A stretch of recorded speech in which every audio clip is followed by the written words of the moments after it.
Ouvrir nos Bibles dans le livre de Juges chapitre 6 et nous allons commencer à partir du verset 1er. Le livre des Juges chapitre 6 à partir du verset 1er. La Bible dit ceci: les enfants d'Israël firent ce qui déplaît à l'Éternel. Et l'Éternel les livra entre les mains des Madians pendant 7 ans. La main de Madian fut puissante contre Israël. Pour échapper à Madian, les enfants d'Israël se retiraient dans les ravins, dans des montagnes, dans les cavernes et sur le rocher fortifié. Quand Israël avait sémé, Madian montait avec Amalek et les fils de l'Orient, et ils marchaient contre lui. Ils campaient en face de lui, détruisaient les productions du pays jusque vers Gaza, et ne laissait en Israël ni vivre, ni brebis, ni bœufs, ni ânes, car ils montaient avec leurs troupeaux et leurs tentes. Ils arrivaient comme une multitude de sauterelles. Ils étaient innombrables, et leurs chameaux, et ils venaient dans le pays pour le ravager. Israël fut très malheureux à cause des Madians, et les enfants d'Israël crièrent à l'Éternel. Et les enfants d'Israël crièrent à l'Éternel. Lorsque les enfants d'Israël crièrent à l'Éternel au sujet de Madian, l'Éternel envoya un prophète aux enfants d'Israël. Il leur dit: ainsi parle l'Éternel, le Dieu d'Israël, je vous ai fait monter d'Égypte, je vous ai fait sortir de la maison de servitude, je vous ai délivré de la main des Égyptiens et de la main de tous ceux qui vous opprimaient. Je les ai chassés devant vous et je vous ai donné leur pays. Je vous ai dit: je suis l'Éternel. Amen. Votre Dieu. Vous ne craindrez point le Dieu des Amoréens. Amen. Les dieux au pluriel. Dans le pays dans lequel vous habitez. Mais vous n'avez point écouté ma voix. Oui, vint l'ange de l'Éternel et s'assit sur les térébintes d'Ophra.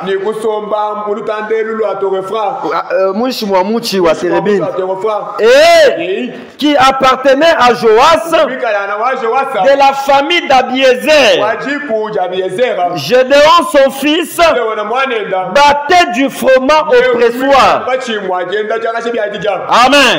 Pour le mettre à l'abri de Madian. L'ange de l'Éternel lui apparut et lui dit: l'Éternel est avec toi, vaillant héros. Gédéon lui dit: ah, mon mon Seigneur, si l'Éternel est avec nous, pourquoi toutes ces choses nous sont-elles arrivées? Et où sont tous ces prodiges que nos pères nous racontent? Quand ils disent, l'Éternel ne nous a-t-il pas fait monter hors d'Égypte? Maintenant l'Éternel nous abandonne et il nous livre entre les mains de Madian. Seigneur Jésus-Christ, nous venons de lire ta parole. C'est toi qui peux la oindre, Seigneur, et en donner une profonde interprétation. En ce moment précis, Père, nous voulons que tu viennes parler à ton Église afin de nous fortifier, afin d'ouvrir nos yeux et de nous donner une foi parfaite. Puisqu'il est écrit que la foi vient de ce que l'on entend. Oh Dieu de gloire, nous avons entendu parler de toi, mais maintenant nous voulons te voir.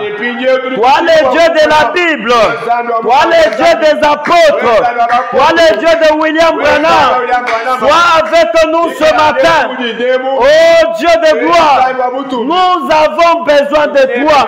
Nous te cherchons comme Gédéon. Nous voulons voir ta face, Père. Puisque quand tu interviens, les choses changent directement. Les choses changent, Seigneur. Nous nous abandonnons à toi ce matin.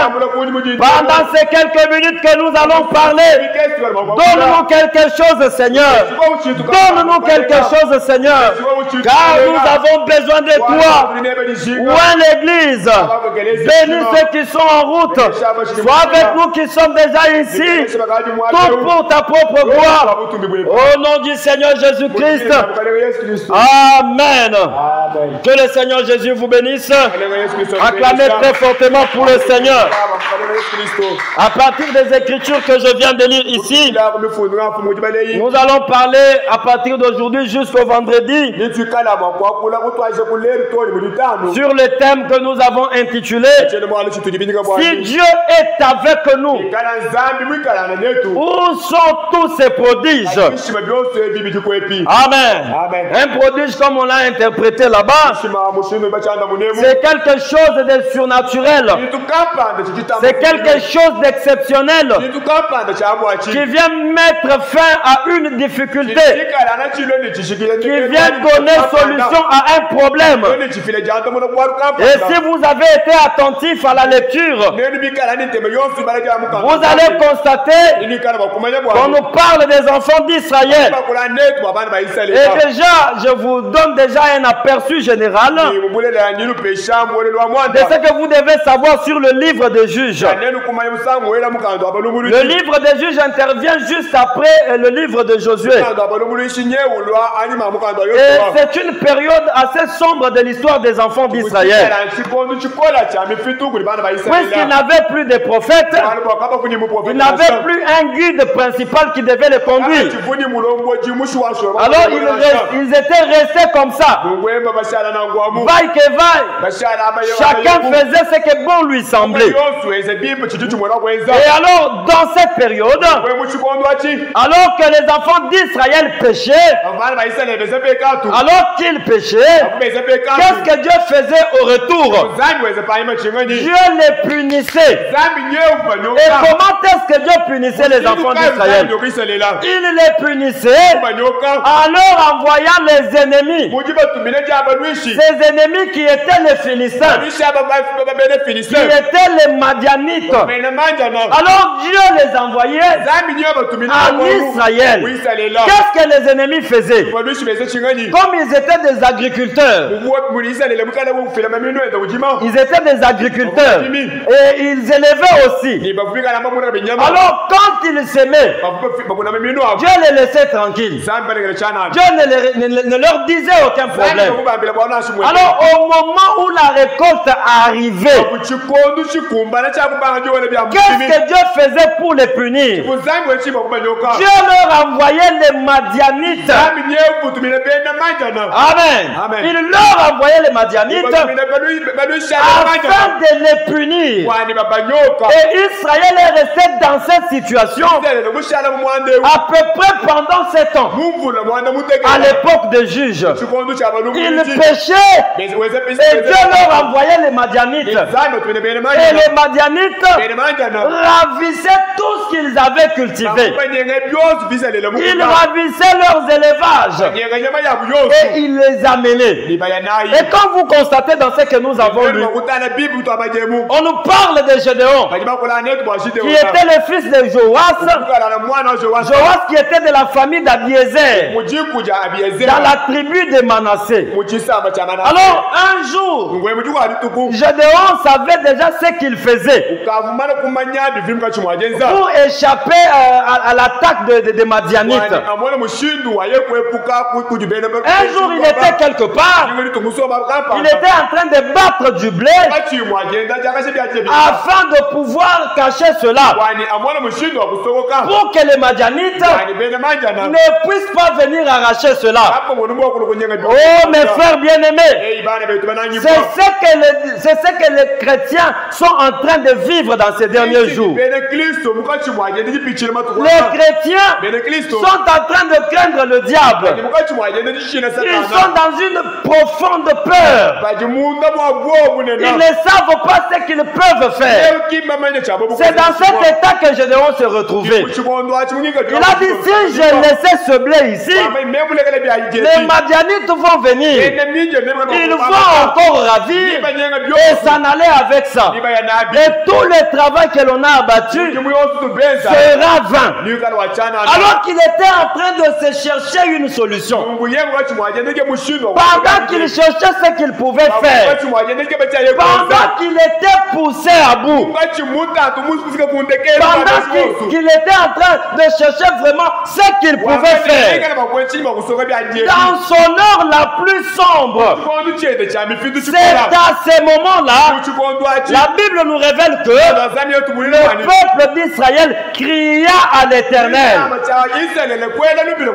Ou encore d'une autre manière, le peuple d'Israël implora miséricorde.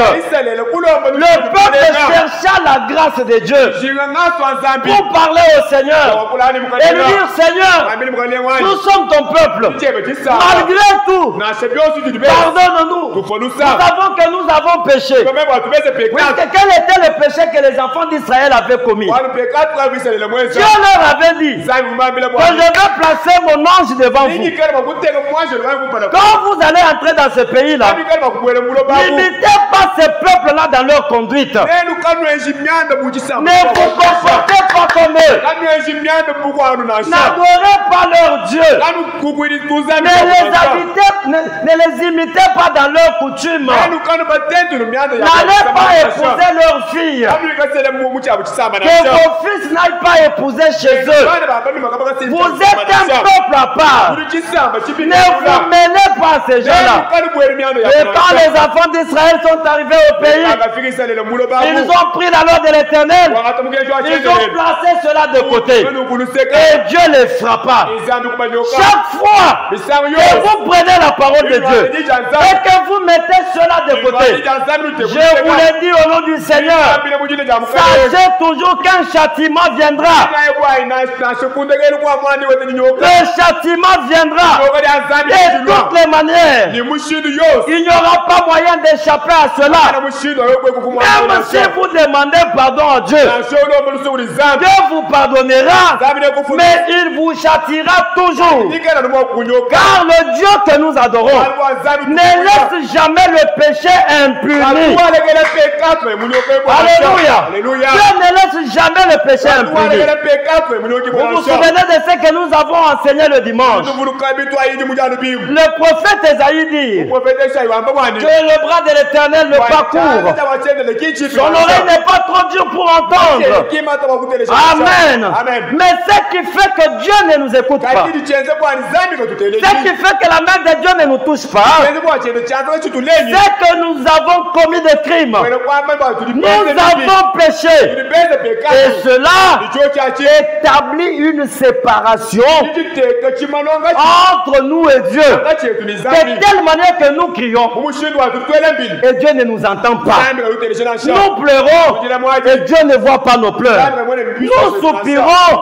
Et Dieu n'entend pas cela. Qu'est-ce qu'il y a à la base? Le péché. C'est cela qui avait amené le peuple d'Israël dans la souffrance. Ici dans le livre de Juges. Alors Gédéon était là, en train de battre le blé pour aller le cacher. Quand soudain vint l'ange de l'Éternel. La Bible dit que Dieu leur avait envoyé un prophète. Mais quand vous lisez encore, ce prophète on l'appelle encore l'ange de l'Éternel. Mais quand vous arrivez à la fin du chapitre 6, on dit que c'était l'Éternel lui-même. Amen. Quand Dieu veut se révéler aux hommes, il prend la forme d'un prophète. Est-ce que quelqu'un peut me donner amen? Quand Dieu veut se révéler aux hommes, il prend aussi la forme humaine. Puisque l'ange qui était apparu à Gédéon n'était pas un ange qui avait des ailes. C'était un homme. Amen. Et quand l'ange lui est apparu, quand l'Éternel lui a commencé à lui parler, il lui a dit réveille-toi, vaillant, il lui a dit tu es vaillant héros. Tu es vaillant héros. L'ange a dit, nous sommes au verset 12. L'ange a dit, l'ange de l'Éternel lui est apparu et lui dit, l'Éternel est avec toi, vaillant héros. Amen. L'Éternel est avec toi aussi ce matin, vaillant héros. Est-ce qu'il y a des héros ici? Si vous êtes là, que Dieu vous bénisse. Ne doutez pas de ce que vous êtes à cause des situations dans lesquelles vous vivez maintenant. Amen. Les situations que vous vivez sont passagères. Ce que Dieu dit de toi n'est pas ce que tu es en train de vivre. Alors quand l'ange a dit à Gédéon qu'il était un vaillant héros, Gédéon n'a pas cru en cela. Amen. Il s'est exclamé, il a dit, ah mon Seigneur, si l'Éternel est avec nous, pourquoi toutes ces choses nous sont-elles arrivées?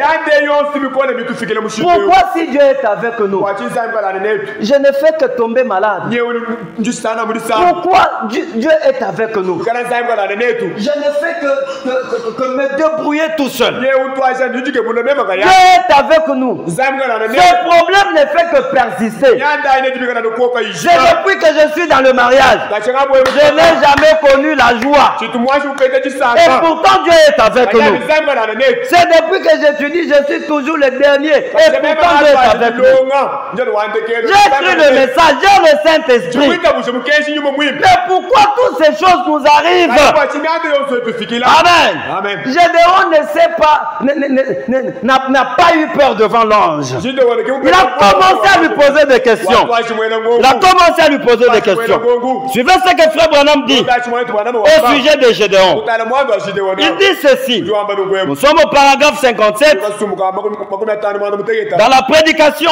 Si Dieu est avec nous, où sont alors tous ces prodiges de 1961? Frère Branham nous démontre qui était Gédéon. Au paragraphe 57, il dit certainement que Gédéon était un homme qui connaissait les Écritures. Alléluia. Gédéon était un homme qui connaissait les Écritures. Gédéon n'était pas comme toi. Tu ne connais même pas un seul verset dans ta tête. Parce que tu connais ce que tu as entendu les gens dire. Et ce qui est faux, tu as dans ta tête des faux versets. Amen. Des faux versets. Mais c'est que toi tu connais toi-même de ta parole, tu n'as rien. Mais quand il parle de Gédéon, il dit que c'était un homme qui était versé dans dans les Écritures. C'est pourquoi, mes frères, je vous encourage toujours à lire la Bible, à acheter votre Bible, sans de la distraction. Ne soyons pas les chrétiens de Laodicée. De Laodicée. Les chrétiens qui n'ont pas de Bible. Ils ont des téléphones qui coûtent énormément cher. Ce qui est grave, même les prédicateurs n'ont pas de Bible. C'est une honte pour nous. Les prédicateurs de l'évangile ne peuvent pas avoir une Bible. C'est une honte. Comment est-ce que nous allons être en contact avec Dieu? Abraham, on lui avait posé la question. Qu'est-ce qu'il faut faire pour avoir une vie beaucoup plus rapprochée de Dieu?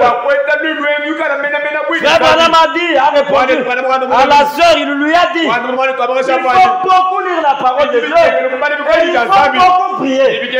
Quand tu ne lis pas la parole, comment tu vas être plus près de Dieu? Tu ne pries pas. Comment est-ce que tu vas voir Dieu? Si vous vous souvenez, le dimanche antérieur, je vous avais lu Frère Branham dire que Dieu ne vient jamais de façon hasardeuse.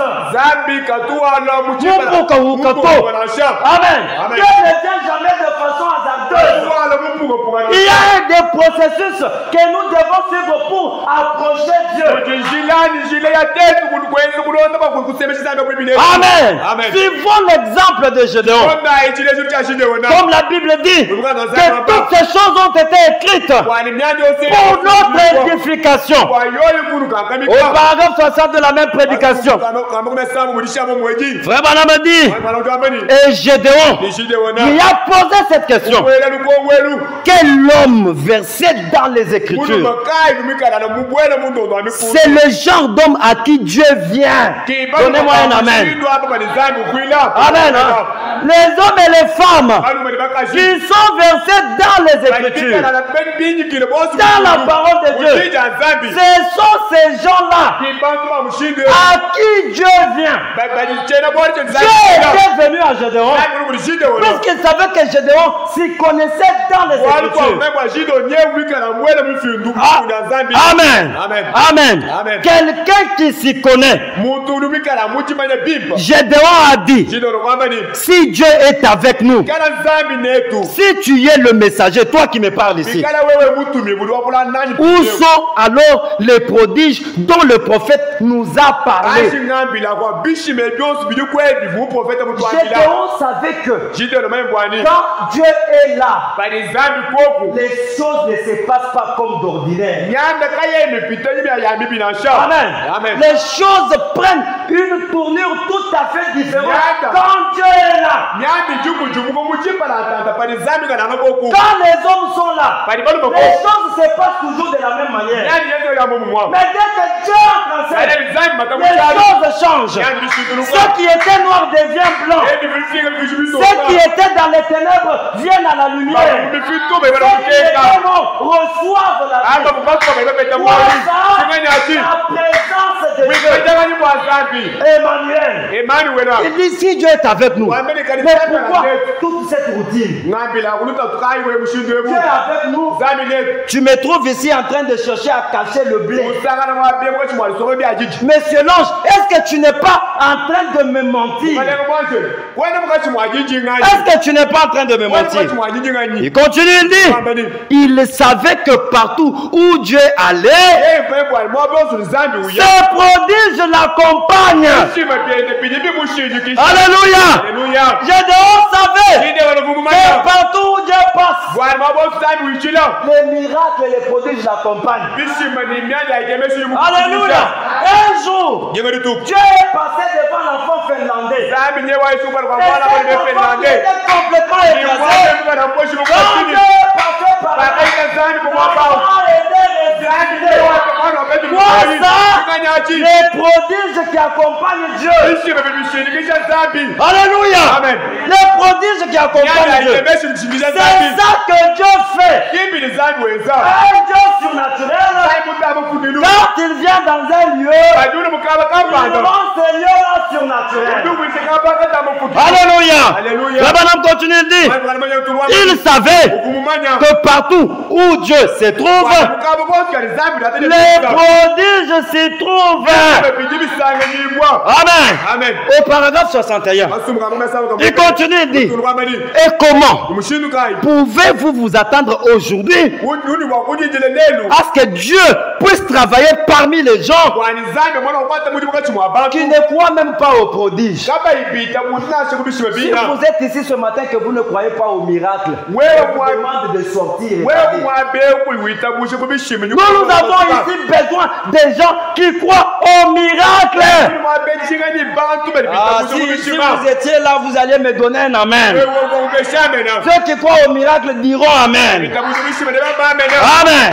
Le bonhomme dit que Dieu ne peut pas agir au milieu des gens qui ne croient pas au miracle.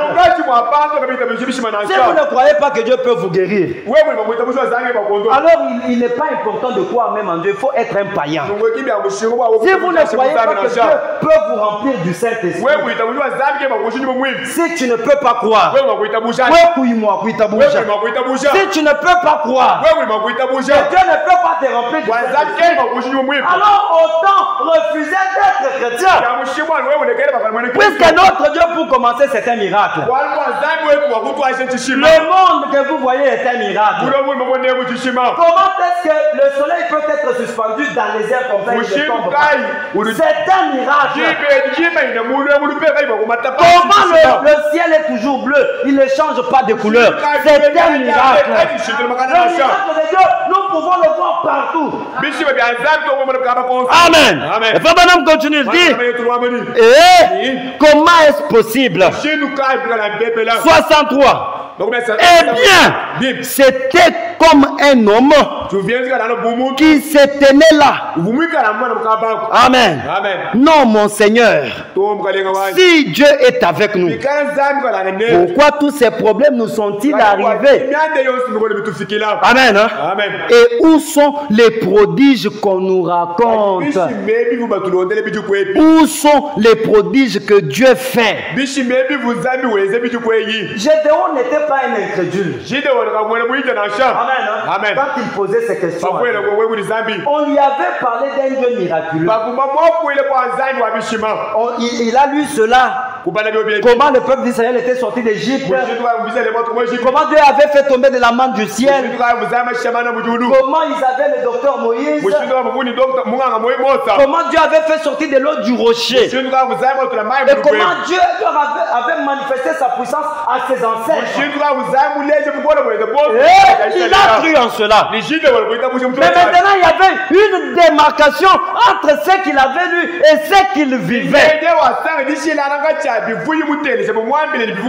Une inadéquation totale. Un parallélisme. Amen. Ce qu'il lisait, il lisait là où on parlait d'un Dieu de miracle. Mais lui, il ne vivait pas le miracle, il était esclave. C'est ainsi qu'il posait, Seigneur, reste là, je vais te poser des questions. Reste là, je vais te poser des questions. Amen.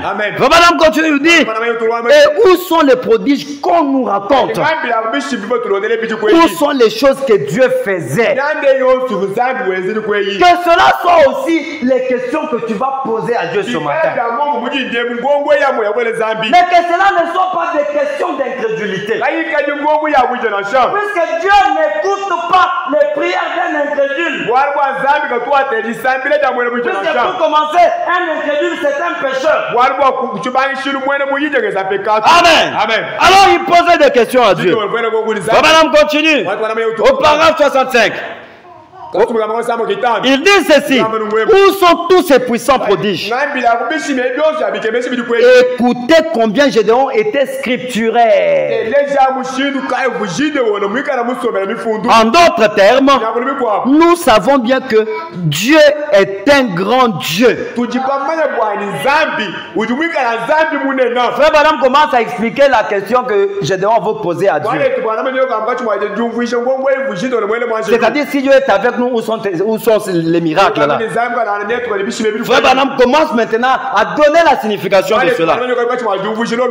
Cela signifie que nous savons bien que Dieu est un grand Dieu.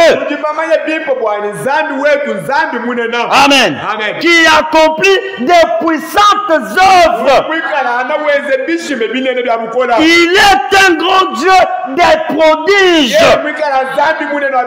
Et s'il est pour nous, et s'il est avec nous, et s'il est le même hier, aujourd'hui et éternellement,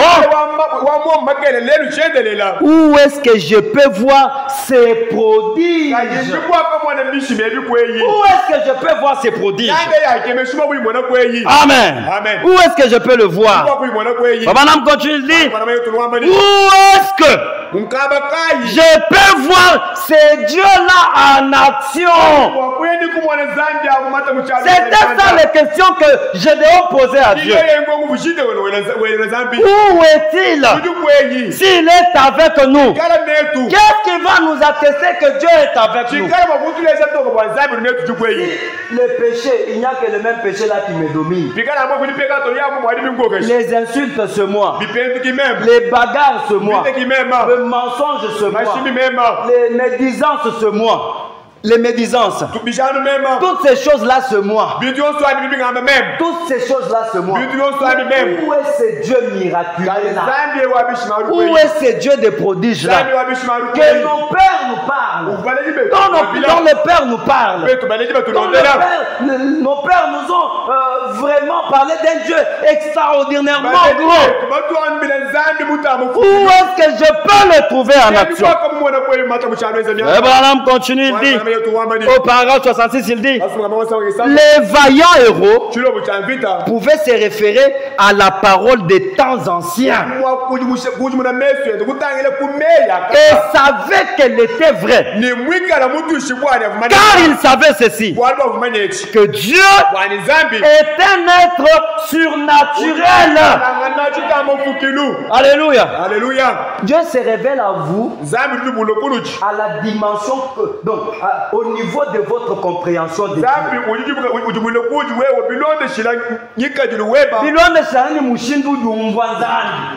Amen.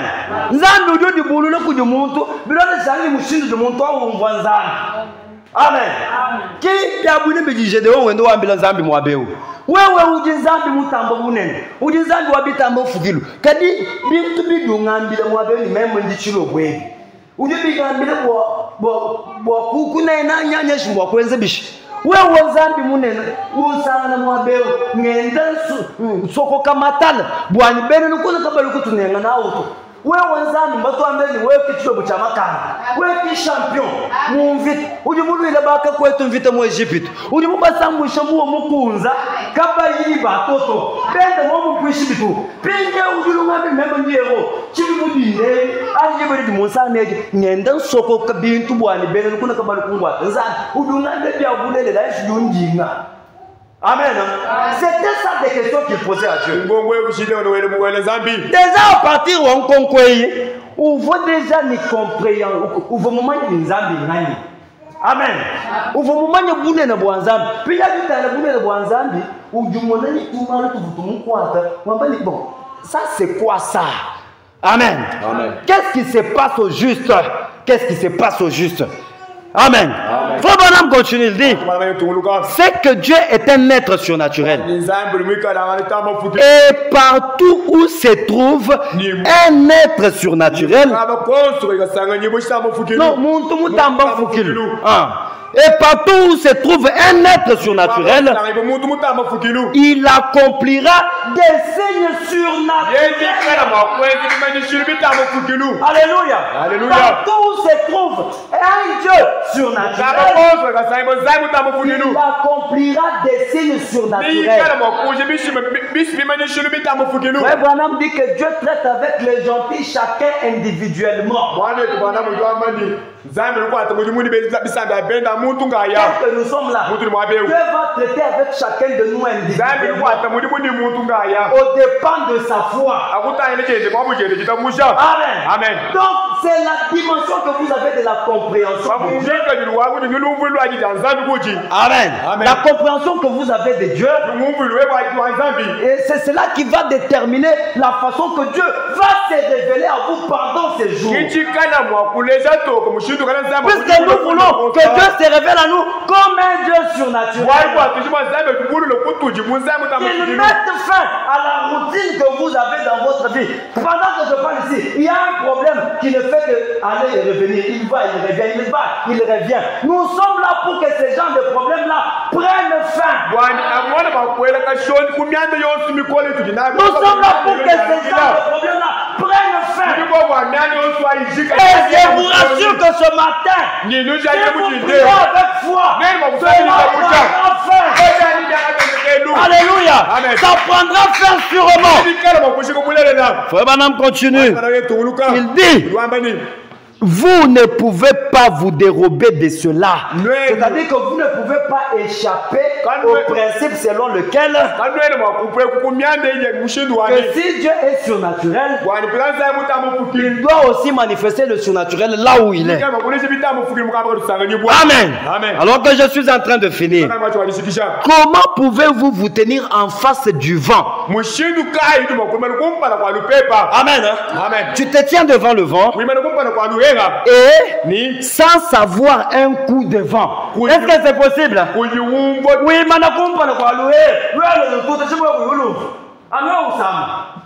Amen. Ça ne peut pas se faire. Quelqu'un ne peut pas se tenir devant Dieu et rester le même. Personne. Dieu change. Dieu transforme. Dieu apporte des solutions. Mais tout dépend de notre attitude vis-à-vis de Dieu. Tout dépend de notre attitude devant Dieu. Ce n'est pas notre problème à nous. Ce n'est pas le problème de Dieu. Le problème c'est nous. Dieu a déjà tout fait. Dieu a déjà tout fait. Dieu a déjà tout fait. Il continue, il dit: comment pouvez-vous entrer dans l'eau sans être mouillé? Ça ne peut pas se faire. Comment pouvons-nous entrer dans la présence d'un Dieu surnaturel et avoir toujours le même problème? Depuis que tu as cru le message, tu es toujours la même personne que tu étais. Tu n'es pas encore entré dans la présence de Dieu. Tu n'es pas encore entré dans la présence de Dieu. Toujours la même personne, à jamais. Impossible. Quand quelqu'un entre devant Dieu, la présence de Dieu elle-même t'oblige de changer. Amen. Prenons l'exemple de la verge d'Aaron. Cette verge-là n'avait même pas prié. Le fait qu'on l'ait déposée dans la présence de Dieu, la présence de Dieu elle-même a une puissance qui transforme. Elle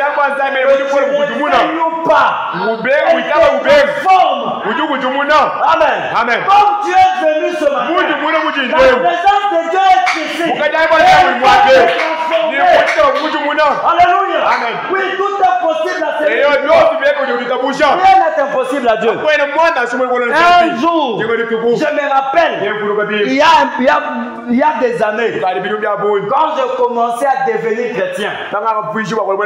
Amen. Amen. Quand j'étais au début de ma foi, je volais l'argent chez nous. Je volais l'argent à la maison. Je volais beaucoup, je partais au ciné. Arrivé à un certain moment, quand la sémence de Dieu commençait déjà à prendre vie à moi, délivré de cela et je n'y parvenais pas.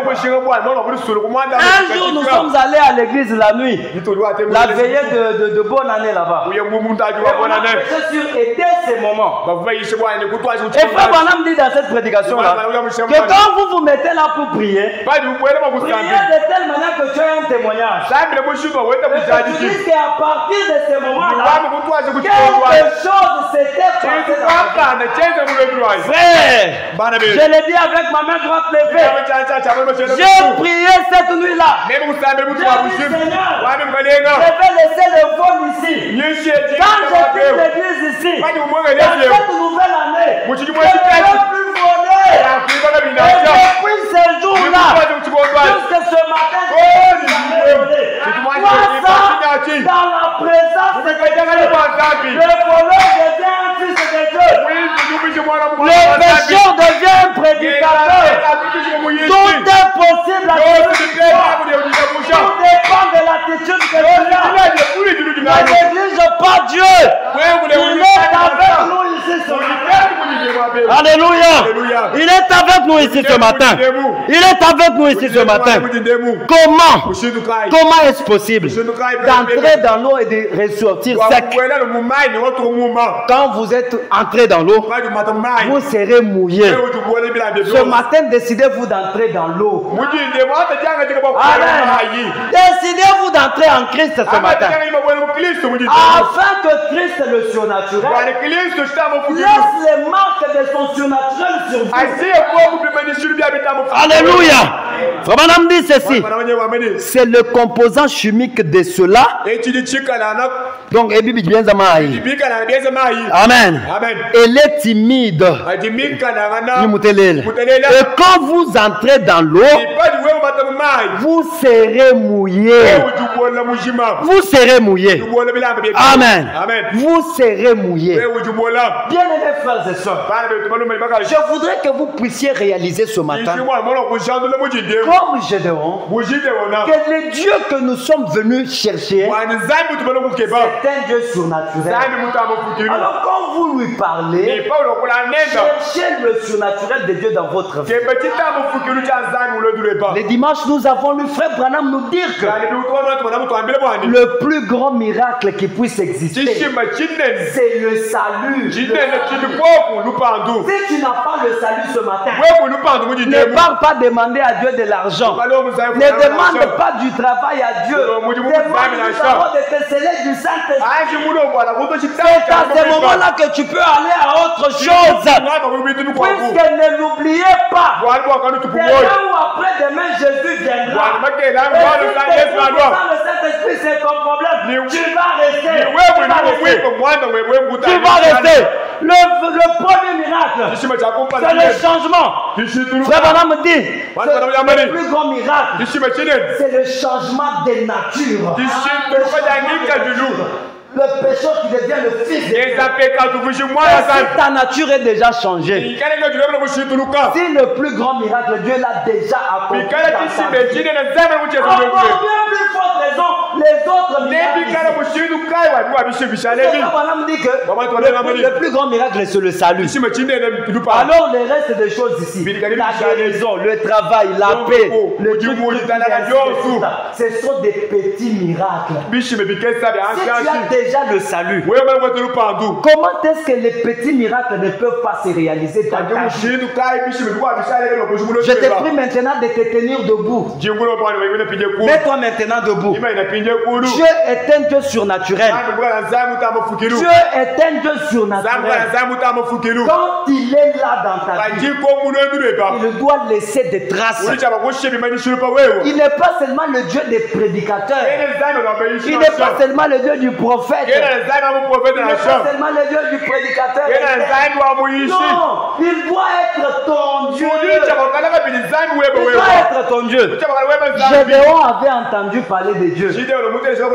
C'est que son père lui racontait. C'est qu'on lui disait. Il avait accepté. Oui, mes enfants, quand nous on a cru ce message nous a changé. D'accord, mais pourquoi moi je ne suis pas transformé? Va chercher le même Dieu qui avait transformé les autres. Il est disponible ce matin. Appelle Jésus sur la scène. Il viendra et calmera la tempête. Il viendra et donnera solution à tes problèmes. Tu peux maintenant incliner ta tête. Je ne connais pas le problème que tu as, mon frère. Mais je crois que la prière est la solution. Je crois que la prière est la solution. Ma soeur bien-aimée, élève tes mains vers Dieu.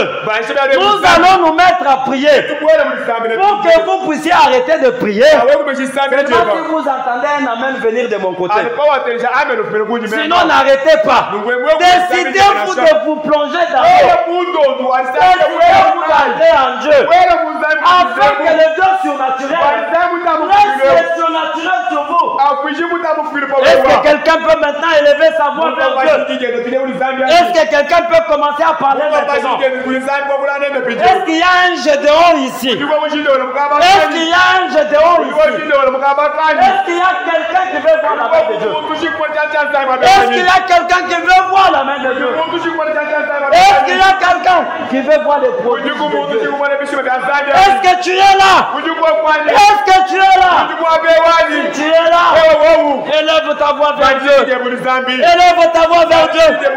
Appelle Jésus. Appelle Jésus. Appelle Jésus. Dis-lui que Jésus, toi tu es un Dieu surnaturel. Où sont les surnaturels? Les surnaturels est où? Pourquoi ces problèmes perdurent toujours?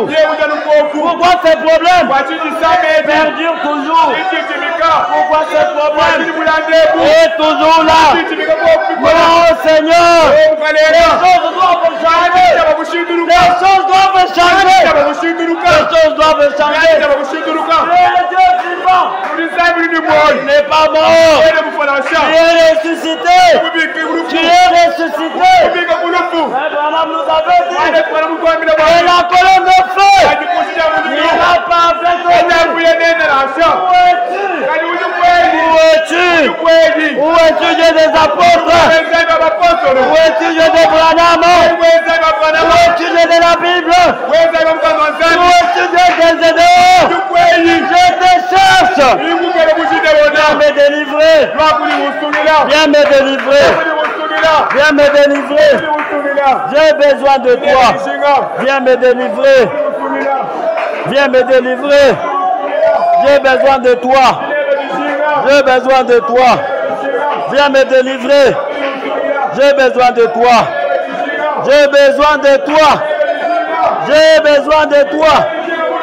Viens me délivrer. Viens me délivrer. Je te cherche. Tu es vivant au siècle de siècles. J'ai besoin de toi. Révèle-toi à moi. Je te cherche ce matin. Je te cherche ce matin. Je te cherche ce matin. Je te cherche ce matin.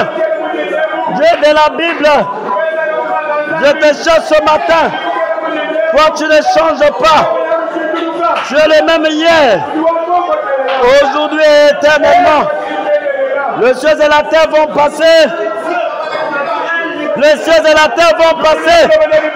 Mais ta parole ne passera pas. Viens. Viens, Seigneur. Moi, j'ai besoin de toi. J'ai besoin de toi. J'ai besoin de toi. Je te cherche.